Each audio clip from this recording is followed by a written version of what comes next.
Welcome to Watch Symposium. I'm Austin. All right, so people that lead you towards mid-tier watches, they don't really want you to appreciate brands. They don't want you truly to appreciate the heritage and the innovations, the firsts, and all the good things that come from these really well-established brands.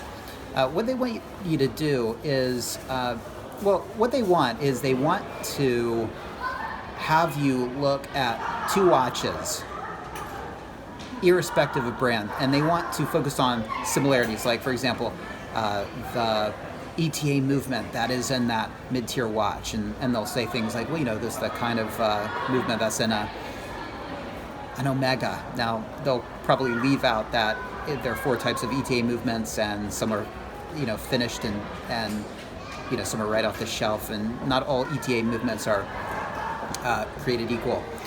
They'll point to the sapphire crystal, they'll point to the depth rating, and in that sense they'll try to have you draw a false equivalence between these two pieces, the luxury piece and the mid-tier piece.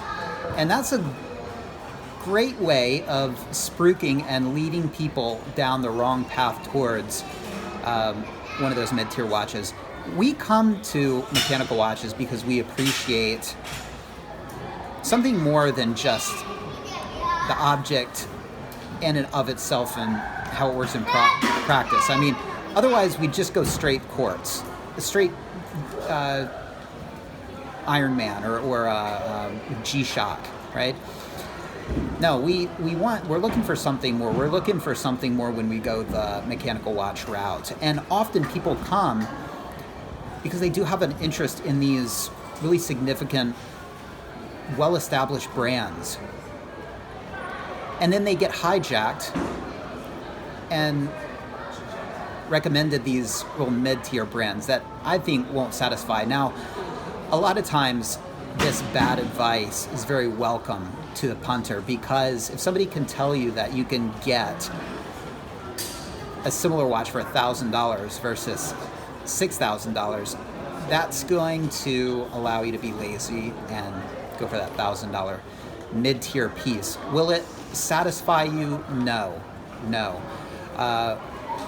Could you get a bunch of mid-tier pieces? Yes, and the more you do that, the more you're probably going to experience cognitive dissonance, and you're going to tell yourself and scream to yourself that this mid-tier piece is just as good as the Rolex, it goes just as deep, and it's got an ETA movement, and ETA is just as good as the Rolex movement, and it's got a sapphire crystal, and the clasp is just as good. In fact, it's probably even better. And you're probably going to scream that into the ether until your dying day, when deep in your heart you know that you would rather have the Rolex with its heritage, history, and, you know, everything that comes with having a Rolex. So people love to take two watches, forget about brand, conveniently forget about that and everything that comes with it and all those good things.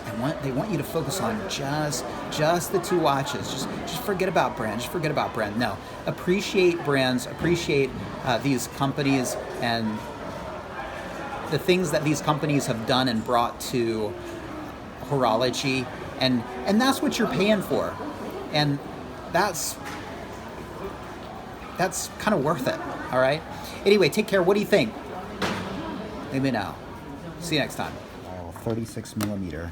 Yes, 36, correct. And this is like, how many euro? 4,132 euro, tax-free. Okay, wow. Yeah.